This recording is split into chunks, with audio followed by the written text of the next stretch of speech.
You know what's cool? Jazz. Jazz is super cool. You know what else is cool? Outer space. But you know what's the coolest? Cowboys. I think it's time to blow this scene. Get everybody in the stuff together. Okay, 3, 2, 1, let's jam. So when a show about space cowboys with the most satisfying jazz soundtrack of all time dropped in 1998, people thought they were living in a dream. But what we're talking about is no dream. It's real, and it's one of the best anime to have ever existed. That's right, boys and girls, today we're covering the entire story of Cowboy Bebop. This ragtag group of space cowboys has been capturing the hearts of audiences for almost 3 decades now, and it's high time we take a look back on its incredible story. So, without further ado, let's jump right in. The very first episode of Cowboy Bebop opens with a rather confusing series of images. A man walking through a street with a bouquet before guns start firing and blood starts spilling. We don't know what it means just yet, but trust me, we'll get there. For now, we meet our down-to-their-luck space cowboys, the young Spike Spiegel and old Jet Black, traveling through space on their ship Bebop. There's no way to sugarcoat it. Spike and Jet are broke. They're bounty hunters, so they're usually chasing down high-value targets. Unfortunately though, Spike's methods of catching his targets are so messy that they usually end up costing more than the bounty itself. Hell, they're so broke they have beef and bell peppers, with no beef in it, which means they just had fried bell peppers for lunch. Straight up broke people food. There's no beef in here, so you wouldn't really call it bell peppers and beef, now would you? But all hope is not lost, because Jet has found their next target, a man named Asimov, who betrayed his crime syndicate and is on the run. What's more, he's worth 2.5 million wulong. That's good money. So Spike heads out to find Asimov. Speaking of Asimov, he shows up at a bar with his wife, where the bartender is actually a big-time drug dealer. Asimov wants to sell him a drug called Bloody Eye, which he stole from his old crime syndicate, but the bartender wants proof it's real, so Asimov uses it on himself and turns into a bloodthirsty beast. Keep those eyes open. Turns out, that's exactly what Bloody Eye does. But before any deal can be made, Asimov's old syndicate shows up to take him down. But the thing about Bloody Eye is, it sort of makes you invincible. So, Asimov absolutely destroys the men that were sent after him. Meanwhile, Spike is consulting a man named Bull, who uses some voodoo magic shenanigans to tell him where to find Asimov. Meanwhile, Jet also gathers some info by bullying some guys from Asimov's old syndicate. Yo. Tell me some more. Later, Spike's fighter runs out of fuel. In case you forgot, he's broke. He lands for fuel and goes to the bathroom, only to see Asimov there, but he doesn't attack or even react. Instead, he goes outside and steals a hot dog from Asimov's pregnant wife, Katarina. But instead of being mad, Katarina just laughs. Yeah, Spike might be broke, but he's one charming son of a gun. Or as the kids of today would say, bro has mad riz. Anyway, Spike manages to befriend Katarina and finds out that she and her hubby Asimov are planning to escape to Mars. Planning to escape to Mars, huh? Go ahead and run. How far do you think you'll get? Who are you? That's when Spike reveals that he's a bounty hunter, and Asimov grabs his neck from behind and starts choking him to death. He would have done it too if not for Katarina stopping him, so the couple heads off, leaving Spike on the ground. That's where Jet ends up finding Spike. Jet's ready to give up on the bounty, but Spike isn't. After all, he knows where they're going and what they're selling. So, Spike intercepts them, posing as a buyer, while wearing a sombrero.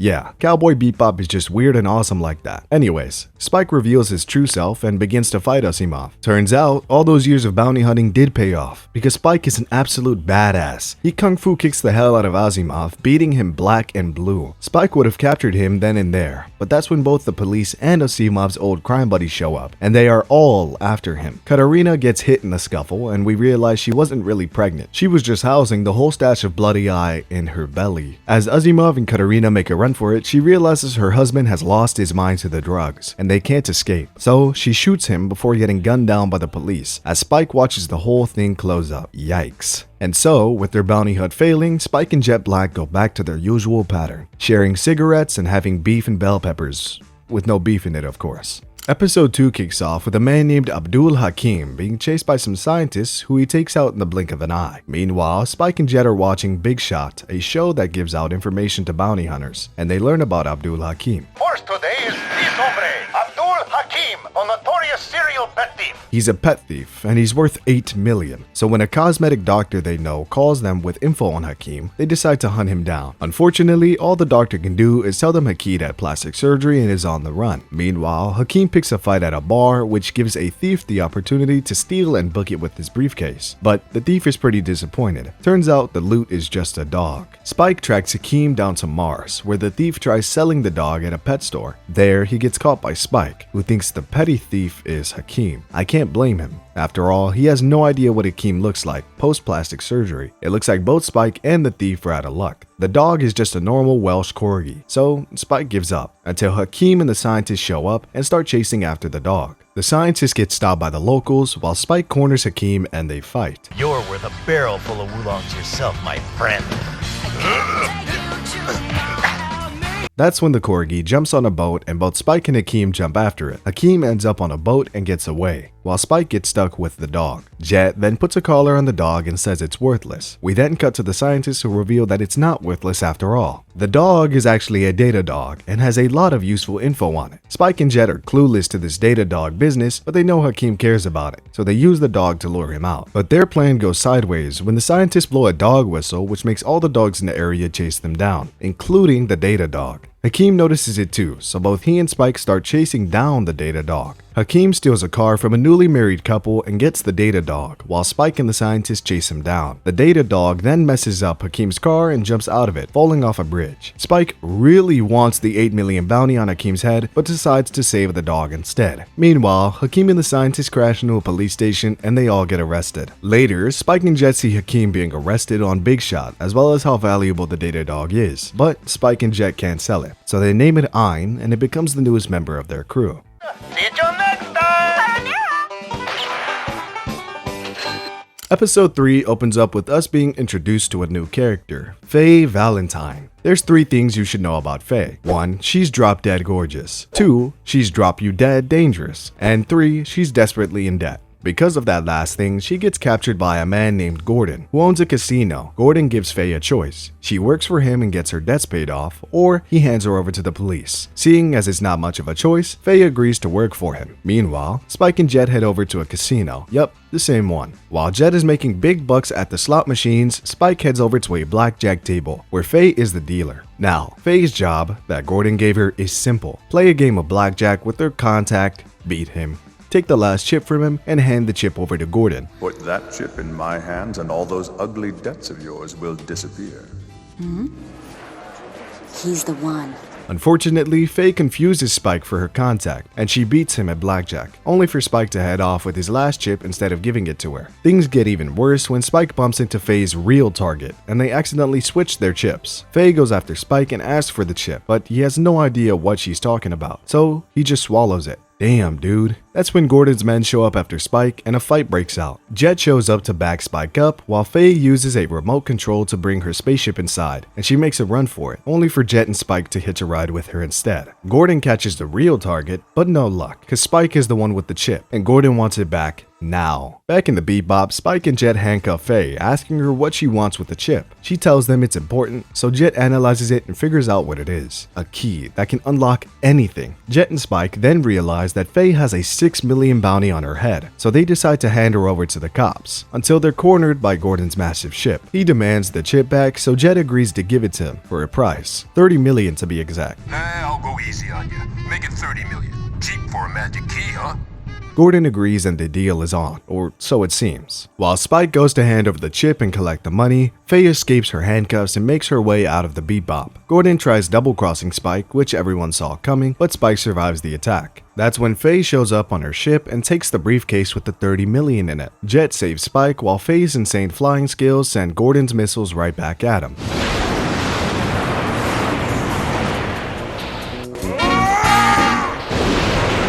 Taking him out and escaping with hella cash on her hands. But I have a feeling we haven't seen the last of this femme fatale. Now, with no buyer and no use for the chip, Spike and Jet do the only thing they can, gamble with it.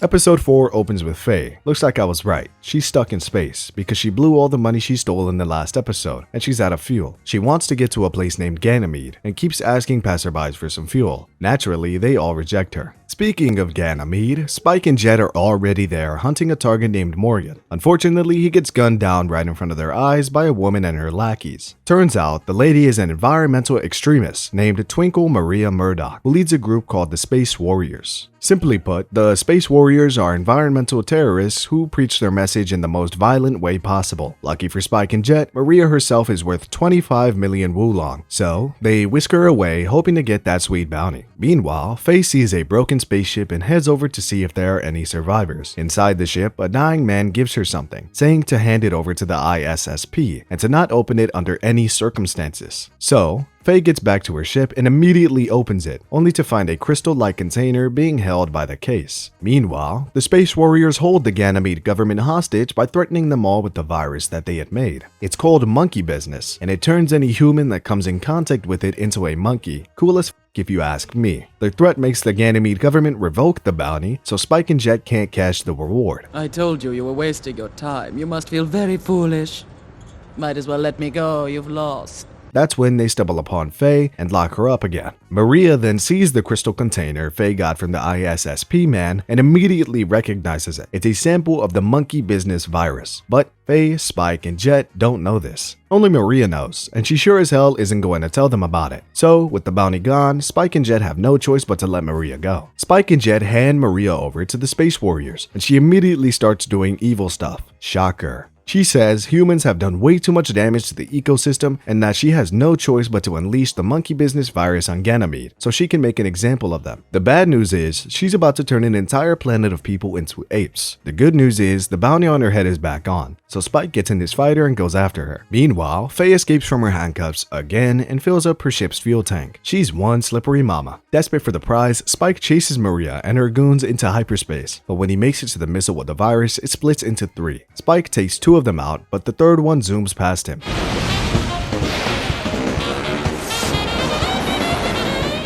That's when Faye calls in saying she'll help him out if he gives her 80% of the bounty. Classic Faye Valentine. They negotiate and agree on 60%, so Faye enters hyperspace to help him out until the missile splits into 100 mini warheads. What's worse, the government of Ganymede has decided to close the hyperspace gate. They're gonna close up the Stargate. What? They're going to enclose the whole thing in hyperspace, missiles and all. And if they get stuck there, they'll be stuck forever. Uh-oh. While they went in to capture Maria, the objective now is different. They have to get out alive. They both book it out of hyperspace and manage to make it out just before the gate closes. Maria and her goons, however, get stuck in hyperspace. What's more, Spike planted the virus in her pocket. It breaks open, turning the eco-terrorists into monkeys, which is a fitting end for them. Meanwhile, Faye decides she'll stick around on the Bebop, and it seems like Spike and Jet can't do anything about it. Space Cowboy number 4 has officially arrived. Episode 5 opens up with something massive. Mao Yen-rai, the head of the Red Dragon Crime Syndicate, and Carlos, the head of the White Tiger Crime Syndicate, sign a peace treaty to end the violence between them. Unfortunately, as soon as Carlos leaves, his ship explodes, and Mao is cornered by Vicious, another member of the Red Dragon Syndicate. As the name suggests, Vicious isn't a big fan of the peace treaty, and he kills Mao for it. But before he does, Mao says if Spike was still here, he would have stopped Vicious.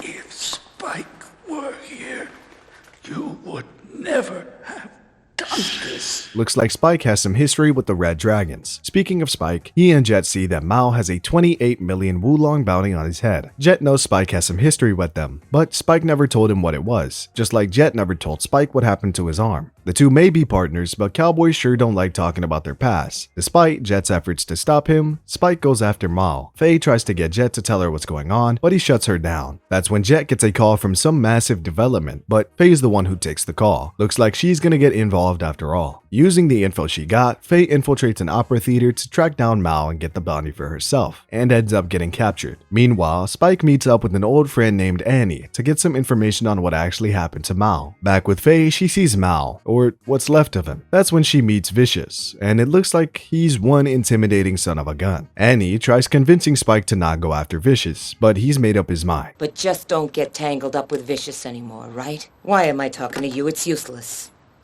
Sorry. Back on the Bebop, Spike gathers guns and grenades to chase down Vicious. Jet tries convincing Spike to stay out of it again, but Spike says he has to do this. He owes Mao that much. Wait, does this have to do with Mao? Yeah, I have a debt to pay off. That's when they get a call from Faye. She's been captured and tells Spike where to come and save her. Jet wants nothing to do with it, but Spike heads over to the church anyway. He meets Vicious and you can feel the tension between them. Yup, they have history. I'll wake you up right now. What's your rush, Vicious?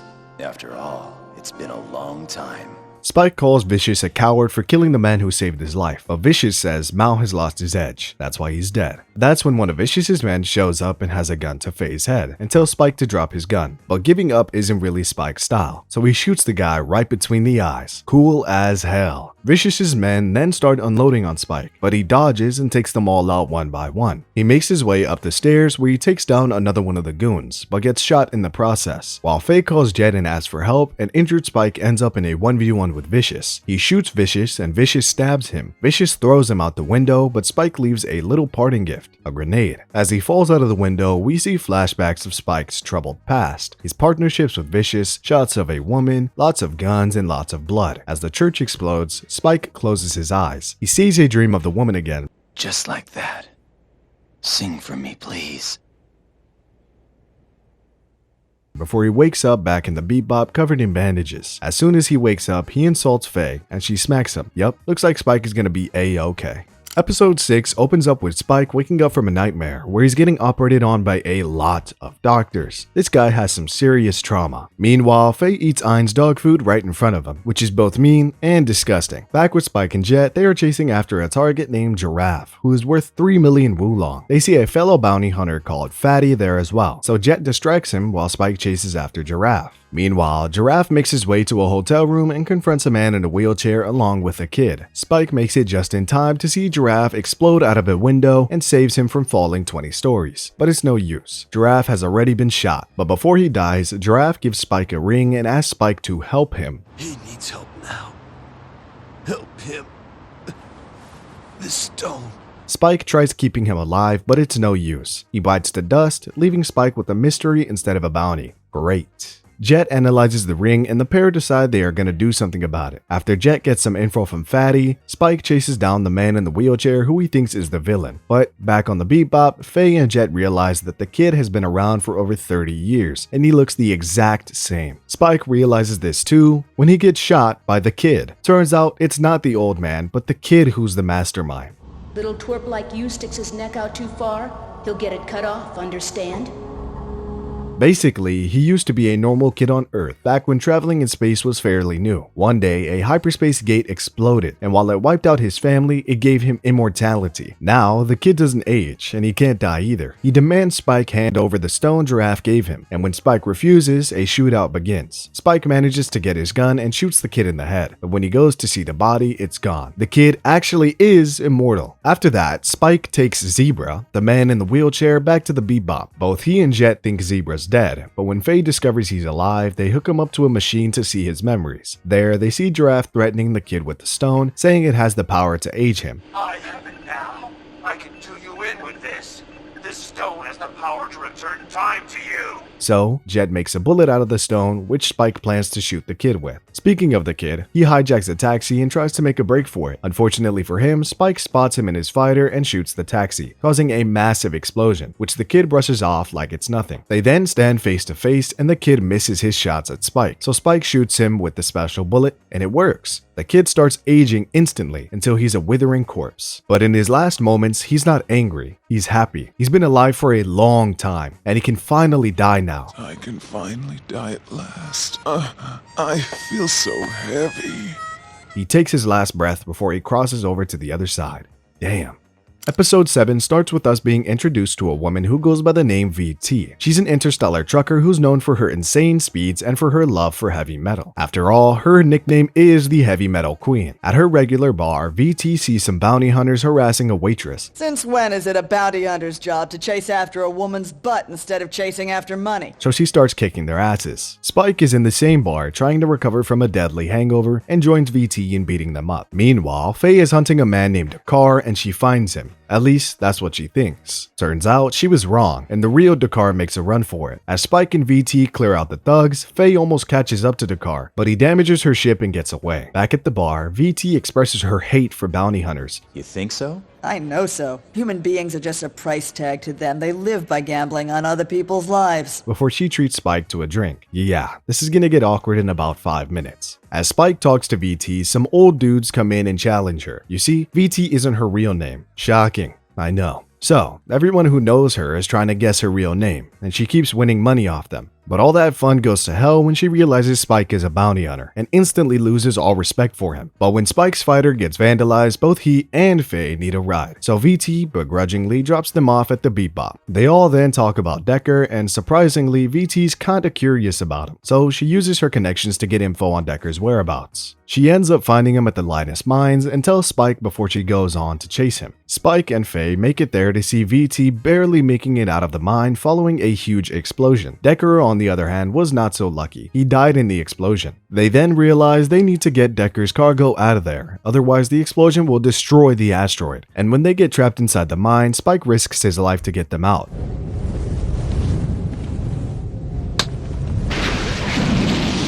They make it out by the skin of their teeth, and Spike realizes why VT hates bounty hunters so much. Her husband was Terpsichore, the legendary bounty hunter who died a while ago, and her real name was Victoria Terpsichore. I'm afraid he's doing all his bounty hunting up in heaven these days. I see. Following that, he doesn't take the loot from her. He asks her to keep it and give it to her husband in the next life. What a nice guy. The next episode kicks off with some thugs holding a plane hostage. Unfortunately for them, Spike and Faye are on that flight, so the hijackers get their asses handed to them. Huh? Think again, my precious bounty heads. After that, Spike cashes in their bounty. And can I just say that in a show where all 3 main characters are bounty hunters, this is the first time we've actually seen them cash in a bounty, which is pretty insane when you think about it. Anyway, Spike is looking forward to relaxing when he starts getting pestered by a guy named Rocco Bonato. Simply put, Rocco was super impressed by Spike's fighting style on the plane and starts begging Spike to teach him. Spike says no, but after about an hour of Rocco bugging him, he gives in. Spike starts teaching Rocco how to fight, and as Bruce Lee put it, be like water. As you can imagine, Rocco sucks and doesn't understand anything Spike is saying. That's when Rocco sees some scary looking guys and he makes a run for it, but not before giving Spike something and asking him to go to the cathedral on the outskirts of town. Back on the Bebop, Spike learns that Rocco was part of a crew led by a guy named Picaro. He stole a plant worth 8 million wulong from the gang, and that's what he gave to Spike. Faye wants to keep the plant, classic Faye, but Spike decides to take it back. They say that Lady Bounty is very fickle, you know? So he goes to the cathedral and finds himself staring down the barrel of a gun, which is pretty familiar territory for Spike if we're being honest. But it's all good since the girl with the gun is Rocco's little sister Stella. After talking to Stella, Spike realizes Rocco stole the plant so he could pay for Stella's surgery. She's blind. It may be illegal, but that's still wholesome. Speaking of Rocco, he gets called by Picaro and his old gang. While Faye gets info on Picaro's location so she can get the bounty on his head, Picaro has his thugs beat the ever-living hell out of poor Rocco. After meeting Stella, Spike makes it to where Rocco is with the plant. Rocco tells Spike to make a run for it, but Picaro has other ideas. He and his goons begin shooting at Spike and Rocco, and it looks like they're cornered, until Faye and Jet show up to help. During the fight, Rocco uses one of Spike's techniques to beat a thug, and Spike is super proud of his student, until Rocco gets shot. Spike tries saving him, but he can't do anything. Rocco's time is up. But before he goes, Rocco asks Spike to make Stella's surgery happen. In the music box at Stella's. Leave it to me. Stella's gonna be alright, Rocco. So, Spike sells the plant and uses it to pay for Stella's operation. But he also has to break the bad news to her, and after hearing it, Stella asks to be left alone. Sometimes being a space cowboy is just sad. I wonder, if I had met you earlier in my lifetime, do you think that we would have been friends?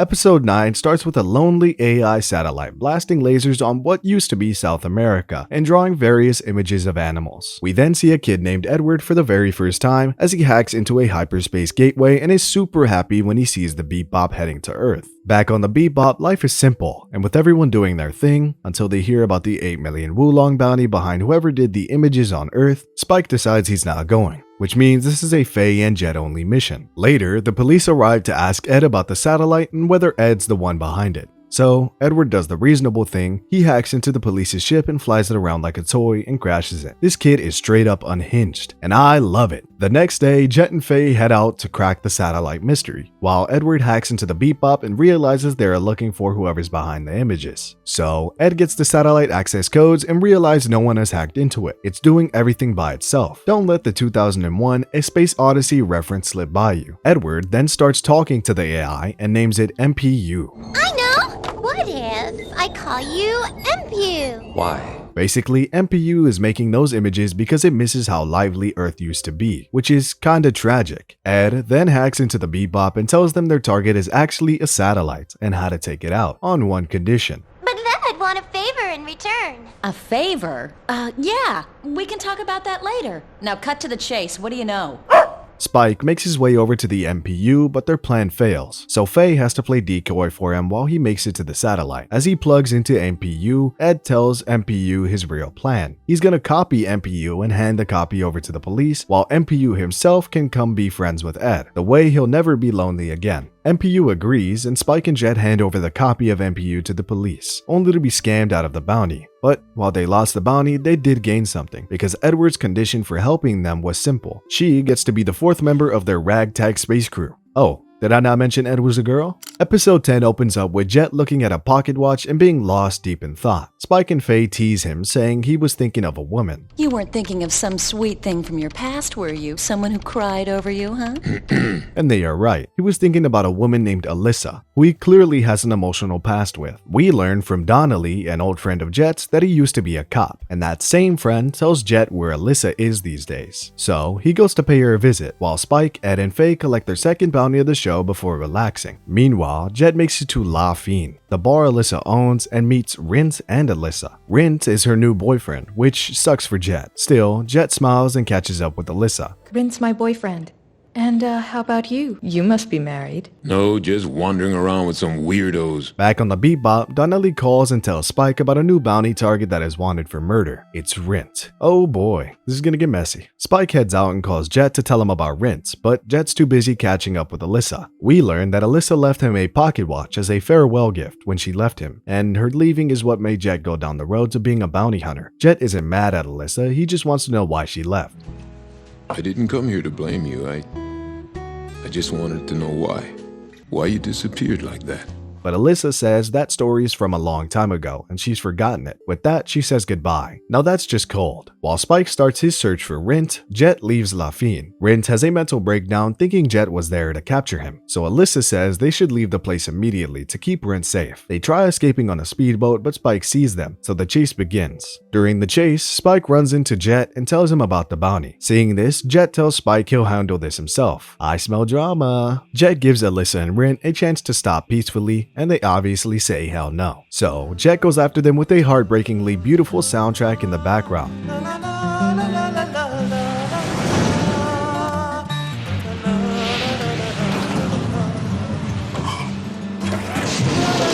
This isn't a high-speed chase for a bounty, this is Jet facing his regrets. Jet manages to destroy their ship and stop them, only to find Alyssa pointing a gun at him. She begs Jet to let them go, but Jet isn't backing down, and Alyssa reveals why she left Jet. Because when she was with him, he always made the decisions, and he was always right. So she left him because she wanted to make her own decisions, even if it meant being wrong. Jet understands what she means and decides to make it right. He does hand Rint over to the police, but makes sure they know he only killed in self-defense. With that, he leaves Alyssa and throws the pocket watch away, finally overcoming his past. And I don't know about you, but I thought that was beautiful in the most cowboy way possible. Episode 11 opens up with us hearing a voice log from Jet. They've hit a dry spell, and they're flat broke. But being broke is the last of their worries, because Jet was bit by something nasty. He says it was a rat that bit him, but Faye and Spike don't believe him. But judging by how Ein reacts, he believes Jet. There's something nasty running around the Bebop. While Ein keeps barking at the vents, Jet tries out Spike's wacky medicines to cure his soreness, and passes out. That's when Spike and Faye see the back of his neck, and it's purple. Yikes. Spike immediately goes through the poison database to see what's affecting Jet, but he can't find it. And it says Jet was probably a mysterious space monster creature. So what could it be then?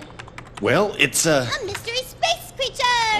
Spike doesn't want to believe it, but Faye gets bitten as well. He has no choice but to accept Ed's theory. With some heat-seeking goggles she got from Spike, Ed heads out with Ein to chase this monster, but things go south when Ein also gets bitten by the monster. Spike goes after Ein and sees the monster through his goggles. Spike grabs Ein and makes a run for it, narrowly escaping. Realizing there's no other choice, he gears up and starts hunting the monster. After some searching through the Bebop, he finds Ed's walkie-talkie and thinks Ed's been taken too. Spike then comes face to face with the monster, and after some struggle, he manages to shoot the slime before setting it ablaze with the flamethrower.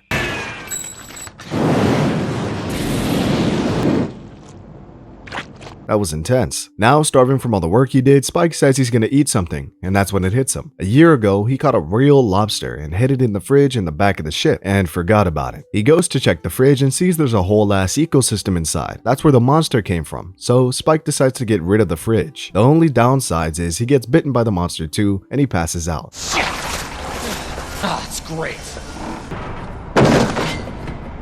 But the day does end up being saved by Ed. Turns out she was just sleeping. She wakes up to see the monster coming towards her, so she just grabs it and eats it. And just like that, the episode ends. The moral of the story is never leave anything in the fridge, and don't worry, our cowboy survived that whole thing, though I'm not quite sure how. Episode 12 opens up with a two-parter called Jupiter Jazz, with a disturbing sight. Vicious is alive and well. He's on a Red Dragon ship talking to the Van, aka the leaders of the Red Dragon. He wants to make a deal for the drug Red Eye, also known as Bloody Eye, on Callisto, one of Jupiter's moons. The Van makes it clear they don't trust Vicious. They think he's the one who offed Mal. Still, they agree to his request, but send one of their men named Lin to keep eyes on him. Something tells me they're gonna regret that decision. We then cut to the Bebop, where we learn something depressing. Faye stole all the money and the antifreeze from the radiator and left the crew high and dry. They're planning to go look for her until Ed picks up a transmission from Callisto about a woman named Julia. The name sends Spike into a frenzy. Julia is the name of the woman he has all those dreams about. He decides to immediately head out and look for her, even though Jet wants to go look for Faye. Jet is super mad at Spike. They've been partners for 3 years and he still doesn't understand Spike. Jet warns Spike that if he goes after Julia, there will be no place for him to return to, and Spike agrees. That's it! You've really gone too far. Then don't come back. There won't be a place for you. Just like that, their 3-year partnership ends in 3 seconds. Damn. We see Faye sitting in a bar looking for salvation at the bottom of a bottle, but we know she won't find it there. Meanwhile, Spike makes it to Callisto and starts asking about Julia. He gets a clue that she might be in a bar called the Blue Cow. Julia might have been seen with the saxophone player called Gren. We see this Gren when he meets Faye at the same Blue Cow Spike is headed to. They exchange some words and Gren tells her she's the only woman in town, so she should be careful. But this is Faye Valentine we're talking about. She doesn't need a man to protect her. Meanwhile, Spike continues his search by looking for Gren. He gets cornered by some guys who mistake him for Vicious, and that makes Spike mad. He proceeds to kick their teeth in before asking them why the hell they would think he's vicious. Why the hell do you think I'm vicious? So, the thugs tell him about a deal for Red Eye between Gran and Vicious, and Spike has his lead. We then cut to Jet, who ends up at a bar where people with bounties on their head usually hide. On the TV, he sees Gran's name pop up on Big Shot with a double bounty on his head. Jet almost calls Spike, but then realizes they're done, so he just shuts up and downs his drink. Meanwhile, Faye gets cornered by some thugs that attack Spike, and she starts tossing them around, until Gran jumps in and takes her to safety. It's obvious she didn't need the help, but hey, I wouldn't complain if a handsome man saved me either. Back at Gren's place, Faye says she prefers being alone and that there's no need for comrades. But Gren tells her what's really going on. She actually started caring for the crew of Bebop and distanced herself because she's afraid of losing them. Damn, that's heavy. Anyway, Faye is relaxing while Gren takes a shower until she sees a picture of Gren with none other than Vicious. She then hears Vicious leave him a message too and knows this Gren guy is up to no good. I'm out with Haruto, along with Mangan and the Reverse Dragon. It's 32,000. I'll be waiting. Back with Spike, he finds Vicious and Lin, and the two adversaries prepare to fight again. Lin jumps in front of Vicious. He has orders to protect him. While Faye confronts Gran in the bathroom, Lin shoots Spike, and that's where the episode ends. Oh my god. Episode 13, aka Part 2 of Jupiter Jazz, opens up with Spike still lying on the ground. Meanwhile, Faye has Gran at gunpoint, who's telling her about his past with Vicious. Gran and Vicious used to be comrades in the war on Titan, but Gran was imprisoned after the war on suspicions of being a spy. In prison, he got addicted to drugs, which resulted in a hormonal imbalance, which is why he now has breasts despite being a man. Yikes. Gran heard that Vicious was one of the people that testified against him, so he set up this deal to confirm the truth. Faye tries to shoot him, but Gran Gren just knocks her out. Meanwhile, Jet has made it to the Blue Cow where he asks the bartender about Faye and learns she was talking to Gren. The bartender then gives Jet an unexpected tidbit about none other than Julia. She was in this town for a month, about 2 years ago. After seeing the same dreams about his past as always, Spike wakes up and realizes Lynn shot him with a tranquilizer instead of a real bullet. He's kinda offended by that, but lights a cigarette and gets up. Meanwhile, Jet finds Faye locked up in Gren's apartment and contacts Spike. Jet tells Spike about the bounty on Gren's head and says if he catches Gren, he can come back to the Bebop, which is just his way of saying sorry and asking Spike to come back. Men really need to be more upfront about their feelings, I tell ya. After that, Gren and Vicious get ready to make the deal, and Gren says he'll send a woman to make the deal, which means Gren's going there in disguise himself. Yeah. On a roof, Lynn checks the red eye Gren has and confirms it's real, so Vicious hands over the payment and calls it a day, only for Gren to give Vicious his briefcase back and shoot it open, revealing a bomb. Turns out, Vicious did testify against Gren, and now he came back here to finish the job. You saved me from that scorpion, and yet you lied and sold me down the river.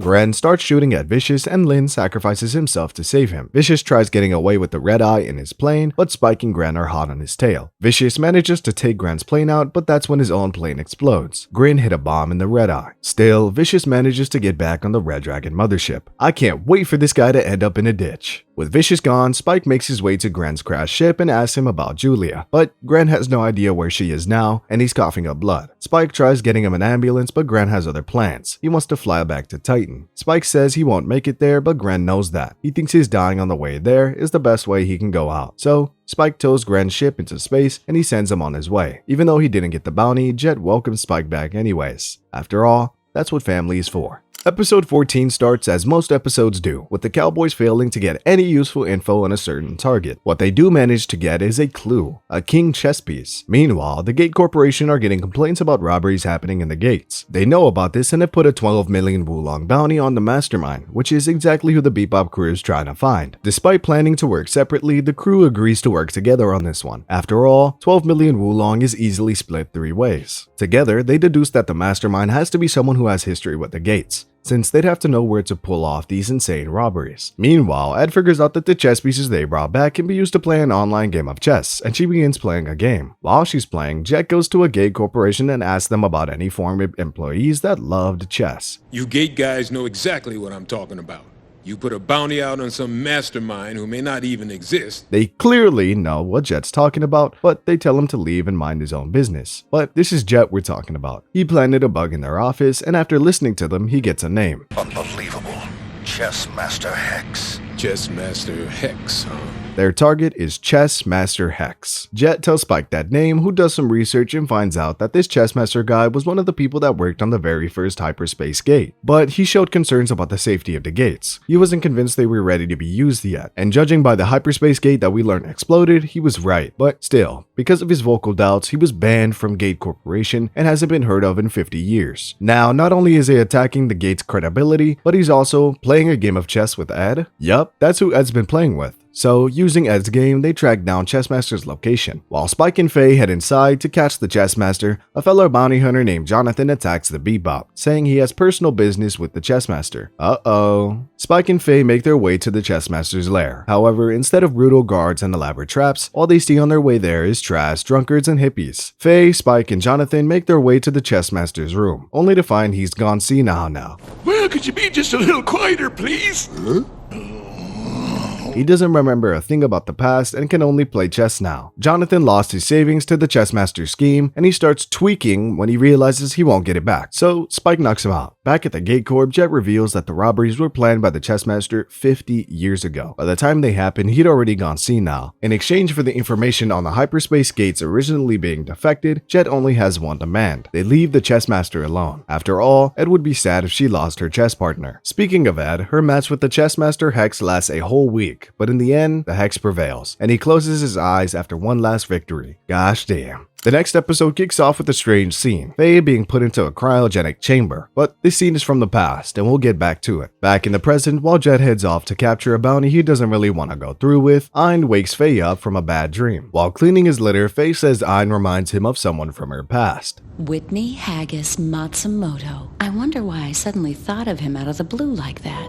Do you want to know a secret about my past? A man named Whitney Haggis Matsumoto. So even though Ain wants nothing to do with it, Faye starts telling him about her past. She was woken up in the year 2068 from her cryogenic chamber and immediately faced a problem. She had no idea who she was. To make things worse, she owed the hospital 300 million wulong for being in the cryogenics chamber for 54 years. That's when Faye met Whitney for the first time. He was her lawyer. Whitney explained Faye's whole situation to her. She was in an accident when she was 20 years old, but since the technology at the time couldn't save her, they had her preserved until she could be treated. And now, because of that, she's in a lot of debt. Faye, as you can imagine, has a really hard time believing Whitney, even when he shows her all the snazzy new tech humans have made. So she breaks out of the hospital and makes a run for it, only to get overwhelmed by a world full of holographic ads and flying cars, a world she didn't recognize. Whitney catches up to her, so Faye makes a run for it. She eventually breaks down and stops, saying it's unfair. I can't pay 300 million. It's not fair.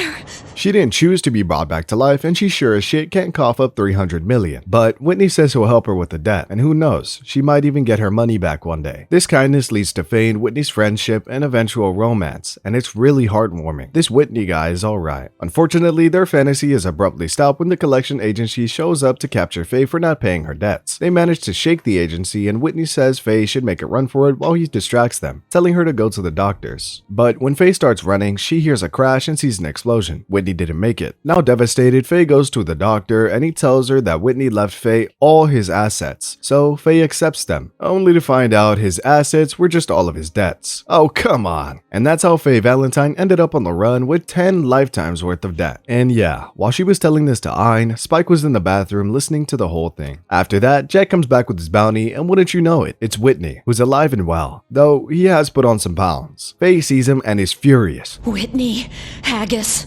Matsumoto.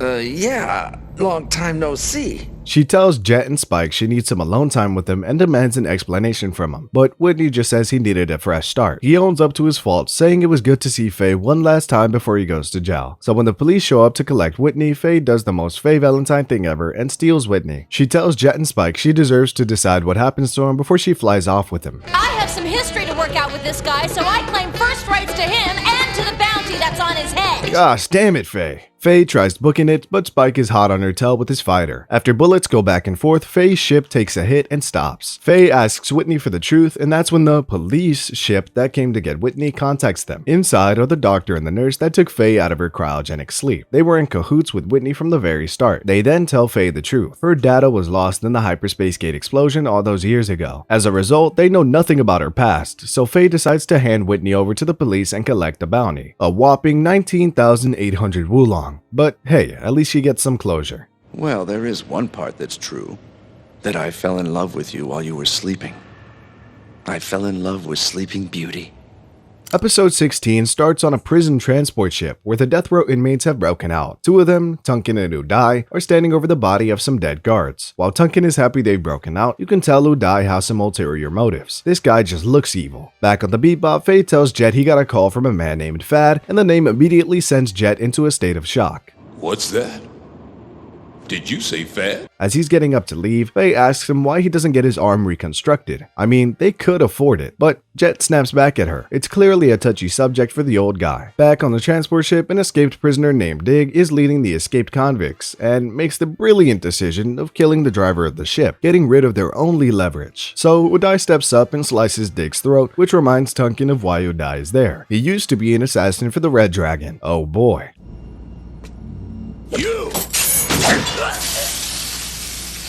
Meanwhile, Jet meets up with Fad, who's an old cop buddy of his. Fad tells Jet about the prisoner ship as well as the fact that Uday is on that ship. It's clear Jet has some history with Uday, but we don't know what. Fad says this is a chance for Jet to get some revenge, but Jet isn't interested in that old story. We then see what happened the night Jet lost his arm. He and Fad were chasing Uday and Jet had him cornered, but it was a trap. Jet was blinded by a spotlight and got shot. That's how he lost his arm. Damn. While Uday and the other inmates plan how to escape from the police, Jet thinks about it and decides he does want revenge on Uday, and tells Ed to look after his bonsai plants if he doesn't come back. So he meets up with Fad. Meanwhile, the police make it to the prison ship only to be tricked tricked and gunned down by Uday and the others. Soon enough, Fad and Jet figure out the prisoners are on their way to Europa. Meanwhile, Uday contacts the Red Dragon, but they want nothing to do with him. He's on his own. Jet and Fad locate the ship, and Jet says they should split up and corner him. As he's about to leave, Fad says Jet should come back and work with him, to which Jet says he'll think about it if they survive this. Why don't you give up this bounty hunter thing and team up with me again at ISSP? I'll think it over if we make it back home. Jet makes his way to the prisoner ship, but is immediately attacked by Tunkin and another inmate. He swerves through the bullets, but his ship gets hit, so he has to make an emergency landing. Fad's ship also takes a hit, so he crashes right into the prisoner who shot it, taking him out. With both Fad and Jet on the prisoner ship now, Tunkin tries to escape, but literally dies trying. And Fad takes out the prisoner flying the ship. Meanwhile, Jet faces off against Uday in a long-awaited rematch. Uday almost shoots him, but Jet's left arm saves him, before Uday stabs Jet in the leg with one of his knives. With the two of them in a stalemate, Uday decides to drop an absolute bombshell on Jet. I'm not the one who fired the gun that day. It was your own partner. It wasn't Uday who shot Jet, it was Fad. Wait, what? Turns out Fad was on the Red Dragon's payroll too. He betrayed Jet from the start of it all. Uday is suddenly shot in the head by Fad, who tells Jet it was all his fault for going against the Red Dragon. He's about to shoot Jet, who dives for his gun and shoots Fad instead, only to find out Fad's gun was empty. As his dying wish, Fad asks Jet for a cigarette, and Jet grants his former comrade's dying wish before walking off. I guess I couldn't quit smoking after all. Good lord, that was a lot. Episode 17 opens with the harsh realities of being a bounty hunter. When you have money, life is good, and when you don't, well, you're drifting through space with no food or fuel, hoping to make it to Europa based on your inertia. At least, that's what's happening to the crew of Bebop, who are flat broke and fighting over who ate the emergency ration. That's when a random ship flies into them, sending them off course. They crash smack dab in the middle of nowhere, and Faye has to go to the bathroom. Turns out the emergency ration has expired, and she's the one who ate it. So, while Jet and Spike fix the Bebop, they send Ed and Ein to get some food. The pair heads out into the desert looking for any food they can find. They eventually find a watermelon stand, but there's just one problem. They have no money. That's when a rather gorgeous bounty hunter named Coffee shows up. She gives the guy at the watermelon stand some money and tells him to call her if he sees the guy she gave him a picture of. The guy's name is Domino Walker, and with that, Coffee drives off. One small problem with that. Ed and Ein have snuck into her truck. Later, some police officers stop her for questions and check her trunk. Usual stuff. Seeing a sleeping kid and dog in there, they immediately arrest Coffee, while Ed and Ein just walk off after getting an innocent woman sent to jail. On their way through town, Ed and Ein run into the Domino guy that Coffee was looking for, but Ed's just interested in the sandwich he was eating. While Ed bugs Domino for food, a dude with a coffin shows up and pulls a gun on Domino. I'll tell you, cause I'm putting your corpse inside it. Apparently, Domino sold his older brother some bad mushrooms, and he laughed so much he ended up dead. So his brother is here for revenge. Hearing this, Domino runs off but drops some of the bad mushrooms, and Ein eats one of them. Ein immediately begins hopping around like a kangaroo. Now, this might actually be a problem. Ed then decides to test whether or not the mushrooms are fine to eat or not. She does this by secretly feeding them to each member of the Bebop. All three of them eat their mushrooms and think nothing of it.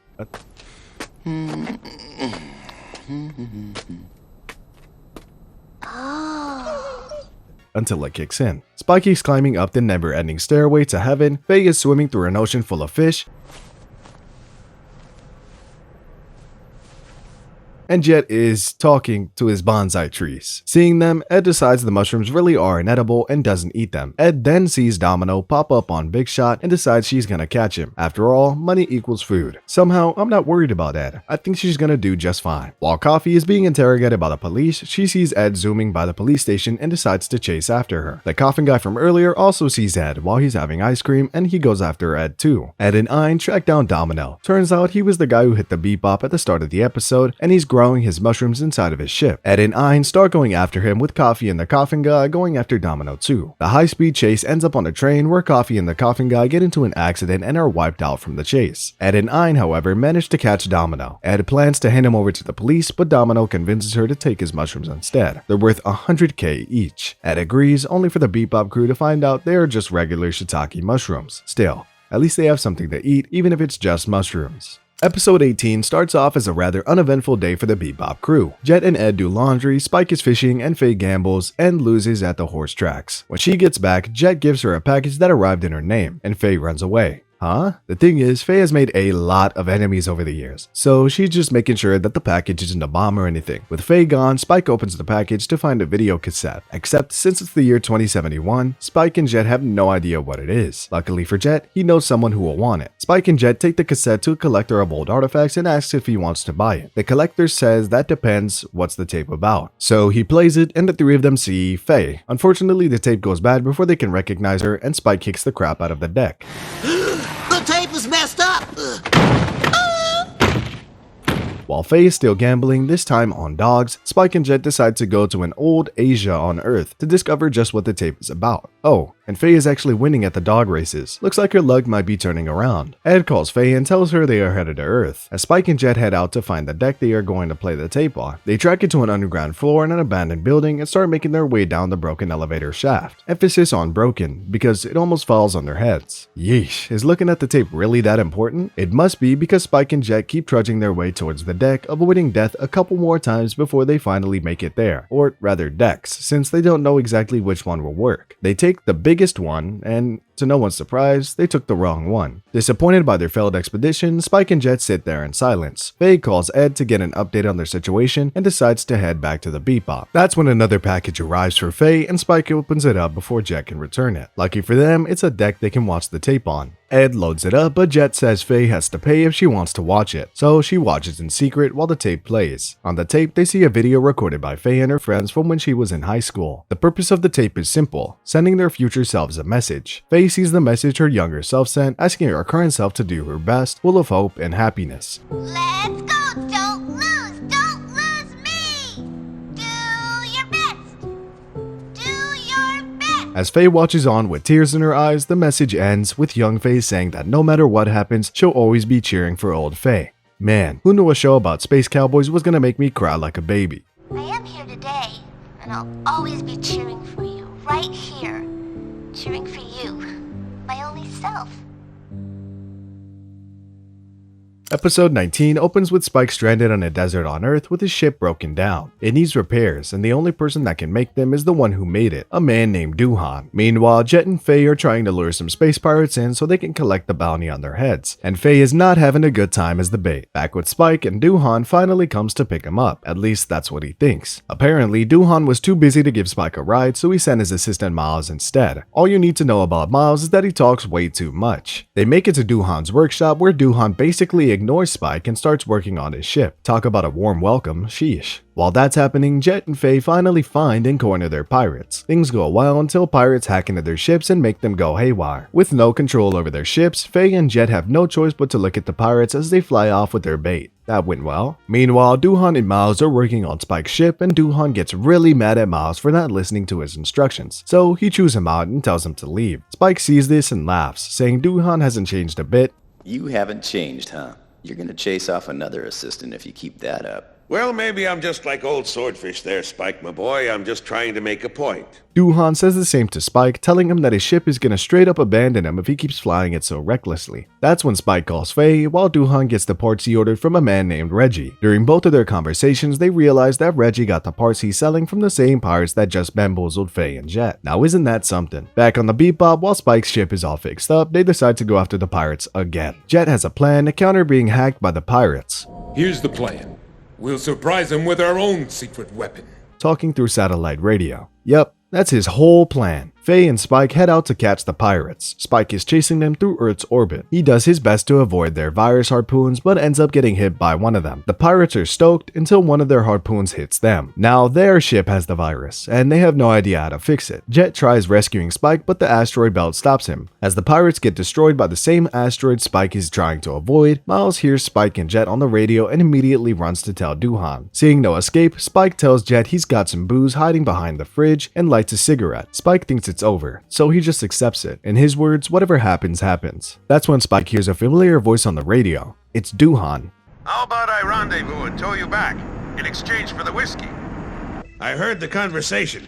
Give me the exact coordinates of the Swordfish. He and Miles are coming to save Spike, but they need him to keep himself in orbit until then. So Spike uses all of his piloting skills to stay afloat while Miles and Duhan make their way to him in... Is that a damn NASA space shuttle? Yup, That's a NASA space shuttle. Spike barely manages to keep his ship floating as Miles and Duhan make it. He makes sure to get both wings cut off before he lands square in the middle of the ship's landing bay. Unfortunately, they are gonna have to make a crash landing now, but the picture at the end of the episode shows us that the three of them make it out just fine. And you saved my ass. Episode 20 opens up with a pretty disturbing sight. A man in a top hat floating through a city. That may sound like something out of a fairy tale to you, but I assure you, the only glass Alice is going to be looking at after this episode is a whiskey glass. Now, this man is known as the Mad Piero. He specializes in one thing: death. He descends upon a group of men and opens fire, taking them out one by one. Nearby, Spike finishes a pool game he was playing and heads out, only to walk right into the Mad Piero and his crime scene. So, Piero starts by shooting at Spike. Spike takes cover and fires back, only for his bullets to be stopped by some kind of force field. Piero floats his way over to Spike and starts giving him the business, kicking him in the air over and over again. He's about to put a bullet in Spike's head, but gets distracted by a cat, and his reaction suggests he might not be much of a cat person. Spike uses this opportunity to blow up a propane tank and make a run for it, but Piero is unscathed. He throws a knife at Spike before launching a grenade at him, setting Spike into the water below. With no sign of Spike, Piero floats off into the night. Well, that was horrifying. The next day, Jan meets up with an old friend named Bob, who gives him some info on the Mad Piero. Apparently, Piero is targeting ISSP directors, and no one who ever sees his face lives to tell the tale. And in the case they do, Piero will hunt them down to the ends of the universe. And it looks like that info is true because Ed gets an email from Piero inviting Spike to Spaceland for a party. Faye tries to hide the email from Spike, but he reads it anyway, and in the most Spike move of all time, he decides to go there. Does he have a desk with or something? Ed tells Jet what Spike is up to while Spike heads over to Spaceland. This plan is stupid, and it gets even worse when you realize Spike hasn't even recovered from his injuries yet. Still, he makes it there and is immediately greeted by the Mad Piero.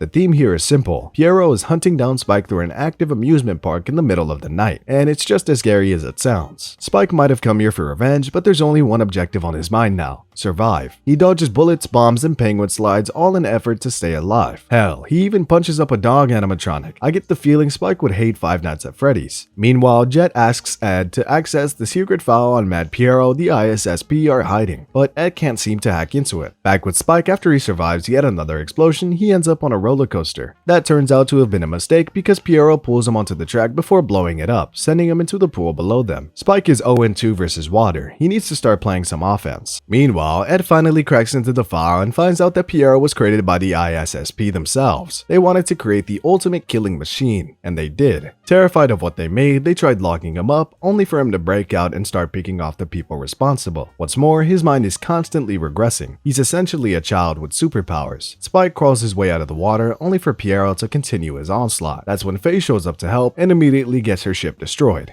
Great. Piero has Spike cornered until a toy cat starts meowing. The sound reminds Piero of all the experiments that were done on him, and he screams in agony, shooting the toy to bits.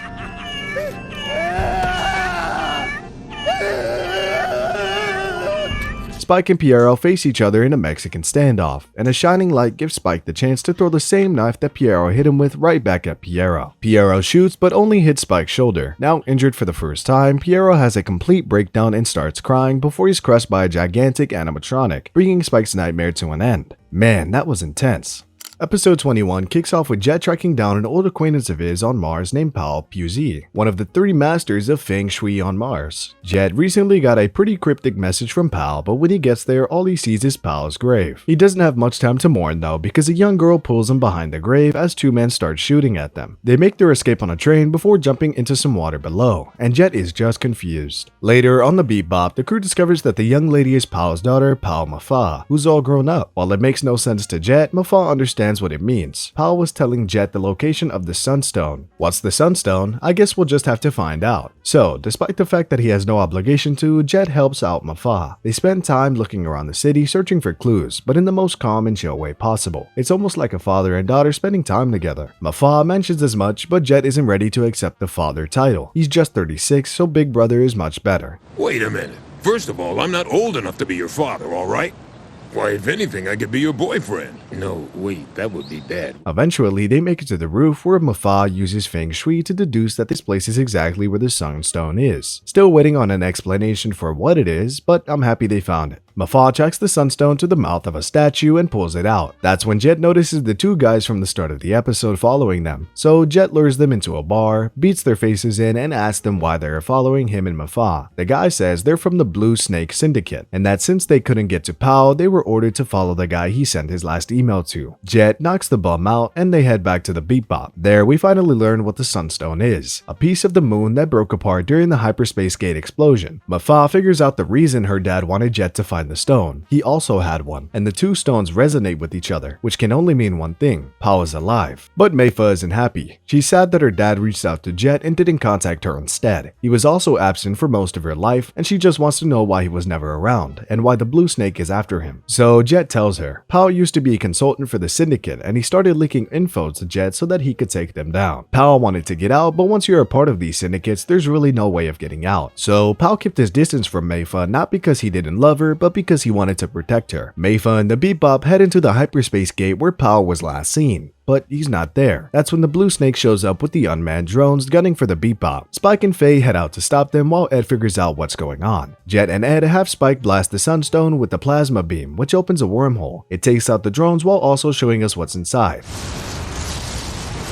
Looks like you made it in time, Jet.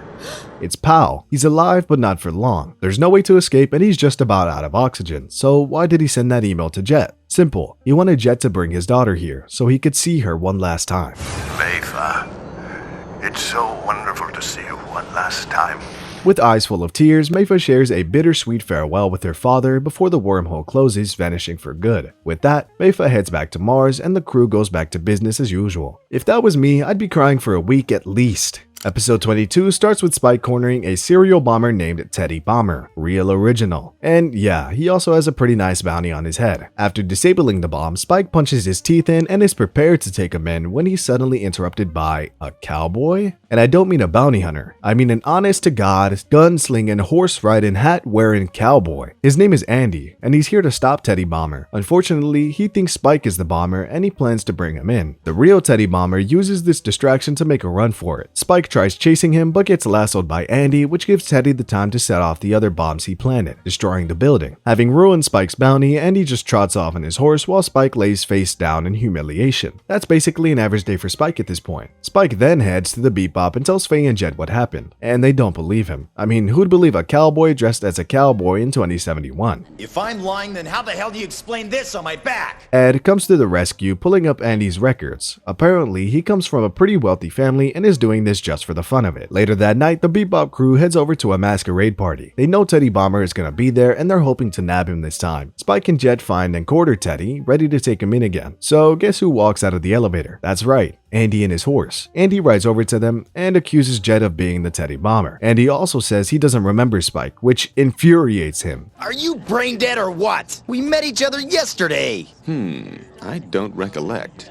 Why you? In the distraction, Teddy Bomber sets his bombs off and makes a run for it. Spike chases him while Andy heads out too. Faye, who's taken a bit of a liking to Andy, joins him on his horse as he rides out of the building. Spike shoots at Teddy Bomber while Andy shoots at Spike. Teddy eventually crashes and prepares to be taken in by Andy, who completely ignores him and heads after Spike instead. What the heck is wrong with this guy? Later, the chase ends and Faye ends up at Andy's place, and judging by the look of it, all this guy knows are cheap Western movies. As Andy sits with Faye and talks to her, she comes to the realization that his brash, hot-headed personality reminds her of someone she knows. And then it clicks. Andy overhears a lot like Spike. She tells that to Spike the next day, who is disgusted by the comparison. How dare she?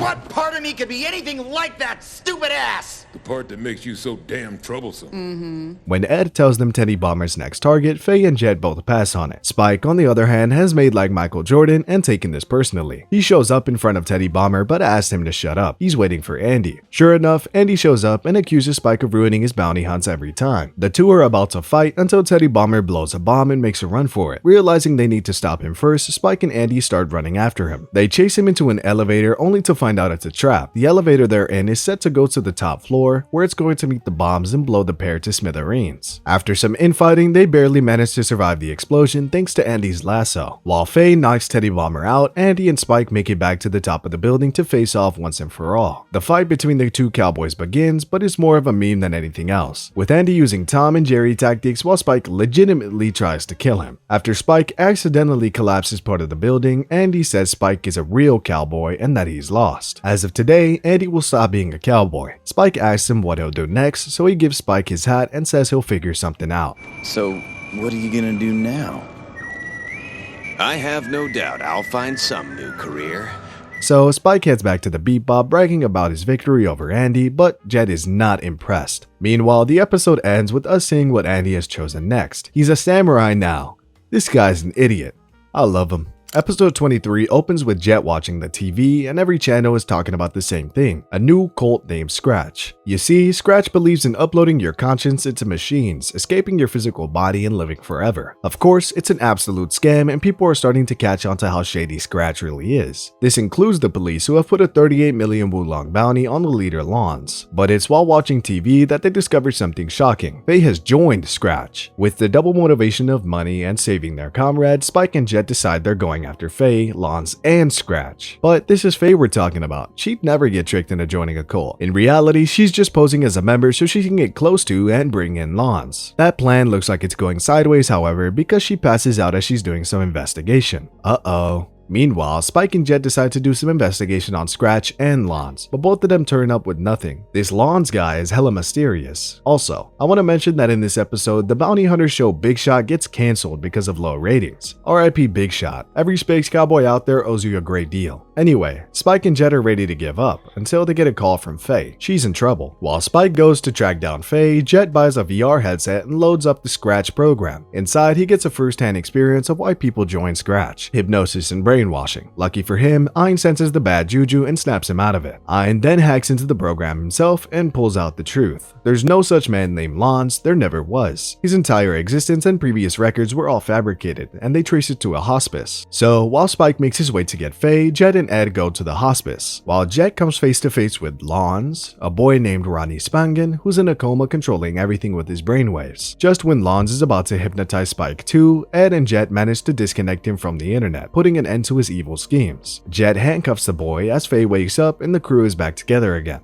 Episode 24 opens up with a rather sad sight, Faye rewatching the tape of her past over and over again. And when she sees Ed snooping over her shoulder, Faye gets an idea. She changes the Bebop's course to Earth, which Jet hates, and ties Ed to her ship. Faye's goal is simple, to make it to the water fountain in the background of her videotape. Ed agrees but takes her to somewhere else instead, to the orphanage she used to stay in. The nun running the orphanage welcomes Ed and Faye, and Ed says she knows where Faye's fountain is. She just wanted to come here for the food. Classic Ed. But before they leave, the nun has something special to give Ed, a hologram of her father. What? He came to the orphanage a few years ago, and he's been looking for Ed for the past 7 years. We then see Ed's dad, and he's doing something. Back with Faye and Ed, they make it to the water fountain, where Faye meets Sally Young, a girl from her high school class. While Faye is a young bounty hunter, Sally is now an old woman in a wheelchair. She even has a granddaughter now. Seeing this, Faye says goodbye and just heads back to the Bebop. But the fact is that she's a ghost from beyond.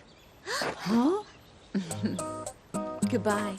Take care. Where she lies down in a deep depression. Meanwhile, Jet and Spike discuss their next bounty target, Apledi Hisinis Hetsap Lutfen, aka Ed's dad. Ed's dad, meanwhile, is chasing asteroids. He and his assistant are map makers, and they follow every asteroid so they can keep updating Earth's map. Well, I guess a hobby is a hobby. Later, while taking a shower, Faye suddenly gets all her memories back. She remembers her life, her friends, and the hyperspace accident that put her in the cryogenic chamber. She immediately rushes out, saying she remembers where she belongs.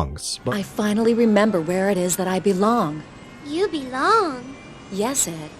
You have someone waiting for you too. But before she goes, she tells Ed to find her father. According to Faye, that's where Ed belongs. While that's happening, Spike and Jet find Ed's dad and try to bring him in, only for him to kick their asses 7 ways from Sunday. Seriously, man. These are 2 trained bounty hunters, and they don't even make Ed's dad break a sweat. During their legendary ass whooping, Ed shows up with the Bebop and meets her dad. Oh, and Ed's real name is Francois, apparently. Though I'm not calling her that. After a brief reunion, Ed's dad asks her to join him. So, Francoise, you want to stay with me now? Huh?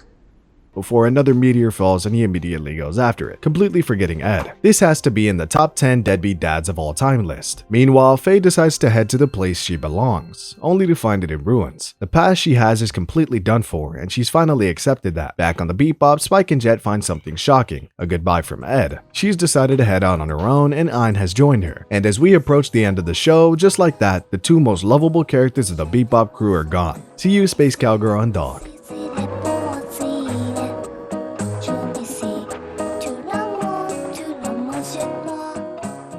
The penultimate episode of Cowboy Bebop opens up with Vicious trying to stage a coup against the van and failing miserably. Don't know about you, but that makes me feel really good. The van calls him an idiot, saying his ambition is gonna destroy everything, and decides to lock him up instead of executing him on the spot. That decision is definitely gonna bite their asses later. We then cut to Spike and Jet having a drink at the bar when they're suddenly attacked by some Red Dragon hitmen. They have a shootout, and in the chaos, Jet's leg gets shot. Things aren't looking good until helps arrive in the form of Shin. He's the younger brother of Lin from earlier in the show and has news for Spike. He tells Spike about Vicious's failed coup and that he and Julia are on Tarsus and that they're in danger. He gives the Cowboys cover as they escape, begging them to go help Julia. And you know Spike, he's all about going after Julia. Jet, as usual, tries to talk Spike out of going to Tarsus, but after 25 episodes of getting to know him, one thing's for certain: Spike is one stubborn son of a gun. Meanwhile, we see Julia driving somewhere, and she has two flashbacks. The first one sees Spike asking her to run away from the Red Dragon with him so they can live a life of freedom. He asks her to meet him at a graveyard. The second one sees Vicious finding out that plan and threatening Julia's life. Vicious gave Julia a simple choice: either she kills Spike or Vicious kills them both.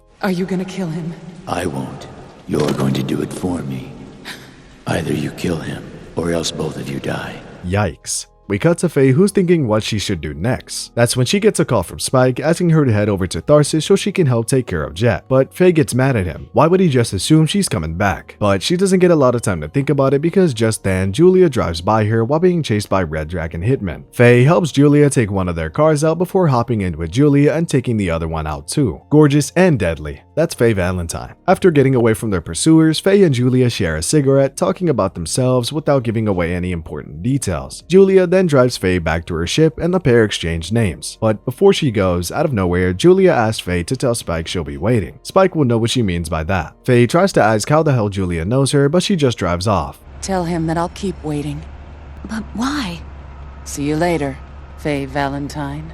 Back in the Bebop, Jet tries convincing Spike to let go of his past one last time. And like every other time before, Spike says he can't. Julia is his other half. That's when Faye comes back and asks Jet where Spike is. She has a message from Julia to give him. Meanwhile, Jet gets a call from one of his cop buddies who has pretty simple advice. The Red Dragon is pulling out all the stops, and Jet should leave Mars. A bit late for that, don't you think? Just as Faye is about to tell Spike what Julia said, the Bebop is attacked by the Red Dragon ships. Spike gets in his ship to fight back, but Faye tells him about Julia's message. Filled with emotion, Spike gets out of there and starts taking down the enemy ships left and right. Top Gun ain't doing nothing on Spike Spiegel. Meanwhile, Vicious is about to be executed by the van when a crow drops down and explodes with smoke bombs coming out of it. Turns out getting captured was all part of Vicious's plans, and with the help of some two-timing Red Dragon bodyguards, he's now in full control of the syndicate. I knew they should have just killed him. Back with Spike, he and Faye have successfully taken out the Red Dragon ships. That's when Jet tells them to go ahead. He needs to get back what he lost. Don't worry about us. Just go. Find what you lost and get it back. And so, Spike makes it to the same graveyard he asked Julia to meet him in all those years ago, and picks a gun off the ground while Julia points a gun at him. The suspense is killing me. Well, boys and girls, it's been a hell of a ride, but all good things must come to an end. Welcome to the final episode of Cowboy Bebop. We begin with Spike and Julia standing in the graveyard where they were supposed to meet all those years ago. Julia finally tells him the truth. She didn't come because Vicious asked her to kill him. She then stops pointing her gun at Spike and hugs him, saying they should run away for real this time and leave all this behind. Meanwhile, Vicious has assumed his power over the Red Dragon Syndicate, and he tells Shin to be careful not to end up the same as Lin did. Hey man, not cool. Back with Spike and Julia, they head over to Annie's shop, only to see she's been shot. Spike tries to save her, but she dies right then and there. That's when trouble finds them. The Red Dragon hitmen show up outside. Spike may have been considering running away with Julia before, but not anymore. He's going after Vicious. So Julia decides she'll come too. She's sticking with him to the very end. Meanwhile, Jet and Faye talk about Spike, and Faye blames Jet for sending Spike on his way. Jet just says Spike has been nothing but trouble for him and he's not gonna go looking for the idiot now, but the look on his face says something different. He's feeling guilty as hell. He asks Faye what Julia is like, and Faye says she's the kind of woman you can't leave alone, like a devilish angel, or maybe an angelic devil. So what kind of woman is she? Like an angel from the underworld, or maybe a devil from paradise. Back with Spike and Julia, the hitman starts shooting and bursts in. Spike shoots back as he and Julia make a run for it trying to escape, but there's one hitman too many, and before Spike can take the last one out, Julia gets shot. Spike catches Julia as she falls. In his arms, she says something to him, but we don't hear it. And just like that, the only woman Spike ever loved dies. Good gosh, that's heartbreaking. Meanwhile, Jet heads over to the Bull. He wants to know where Spike is. Bull basically tells him Spike is about to die, and Jet is really worried. Back at any shop, Vicious shows up to see what's happened and realizes that Spike has nowhere to go back to. He's going to come looking for Vicious. Back at the Bebop, Jet wakes up to see Spike has returned. Jet cooks Spike the same thing the show opened up with, bell peppers with beef. And it actually has beef this time. The two have one last chat and share a good laugh between them. Spike gets up to leave and tells Jet Julia is gone. That's when he has a gun put to his head and it's Faye holding it. She asks him why he's going back there. Why would he throw his life away like that? She tells him she got her memories back, but nothing good came of it. Nothing good ever comes of the past. But Spike says he isn't going there to die. He's going there to see if he's alive. I'm not going there to die. I'm going to find out if I'm really alive. I have to do it, Faye. Unable to stop her friend and comrade, Faye just shoots into the roof of the Bebop in frustration. Her worst nightmare has become a reality. Someone she cares for is about to get hurt. Even the slipperiest of femme fatales have hearts, you know? With that, Spike flies off. With the end credit song playing in the background, Spike heads over to the Red Dragon HQ, drops a grenade, and begins raising hell, taking down members left, right, and center.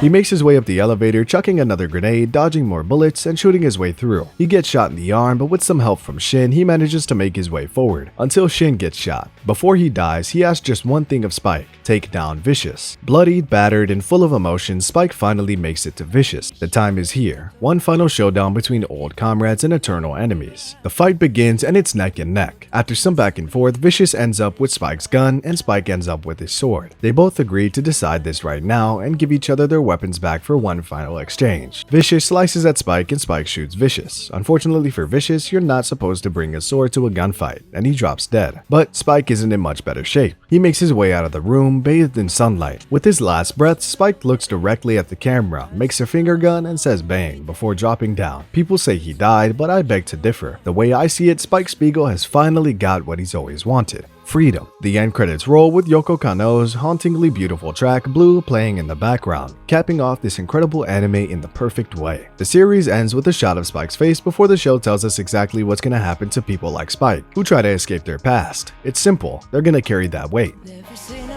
And that was the entire story of Cowboy Bebop. For a show about jazz and bounty hunters, Cowboy Bebop manages to be so much more. It's not just one of the best anime ever, but one of the greatest stories ever told. So yeah, thank you for watching and joining us on this incredible story. Be sure to drop a like and subscribe if you made it to the end, cause that's awesome. We hope to see you around, Space Cowboys.